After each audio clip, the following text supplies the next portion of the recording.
శ్రీశైలం బ్రహ్మోత్సవాలకు విచ్చేస్తున్న భక్తులకు స్వాగతం సుస్వాగతం. మల్లికార్జున స్వామి, భ్రమరాంబిక అమ్మవార్ల దివ్య ఆశీస్సులు మనందరిపై ఎల్లవేళలా ఉండాలని కోరుకుంటూ పరమశివుని కృపతో ఈ లోకమంతా సుఖశాంతులతో విరాజిల్లాలని ప్రార్థిస్తున్నాం. పవిత్ర పుణ్యక్షేత్రం శ్రీశైలంలో జరిగే ఈ వేడుకల్లో పాల్గొని స్వామివారి దర్శనం చేసుకోండి. ఇట్లు ధర్మకర్తల మండలి అధ్యక్షుడు పోతుకుంట రమేష్ నాయుడు మరియు M Srinivasarao, special grade deputy collector మరియు కార్యనిర్వహణాధికారి. అనకాపల్లి జిల్లాలో 30 లక్షల విలువైన గంజాయి స్వాధీనం చేసుకోవడం జరిగిందని నర్సీపట్నం డీఎస్పీ శ్రీనివాసరావు తెలిపారు. మాకవరపాలెం మండలం రాచేపల్లి జంక్షన్ వద్ద నిర్వహిస్తున్న పోలీసుల తనిఖీల్లో వ్యాన్లో తరలిస్తున్న 60 కిలోల గంజాయిని పట్టుకోవడం జరిగిందని పేర్కొన్నారు.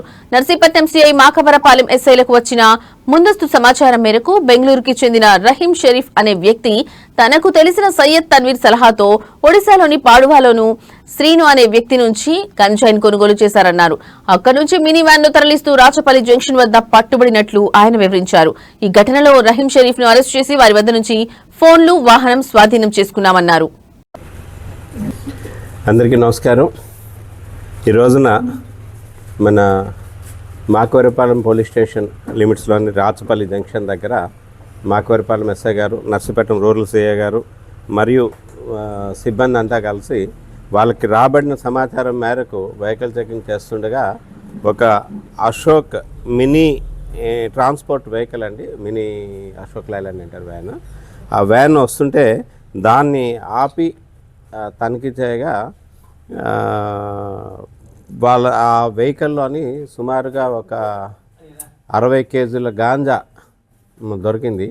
ఆ వెహికల్ నడుపుతున్న ఆయన రహీం షరీఫ్ అని చెప్పేసి ఆయనది కర్ణాటక అండి, కర్ణాటక స్టేట్ అయింది. అక్కడి నుంచి బెంగళూరు కర్ణాటక స్టేట్. ఆయన మన ఎస్ఐ గారు, సిఐ గారు వాళ్ళని ఇంట్రాగేట్ చేయగా అదేంటంటే సయ్యద్ తన్వీర్ అని చెప్పేసి బెంగళూరు కర్ణాటక ఉంటాడు.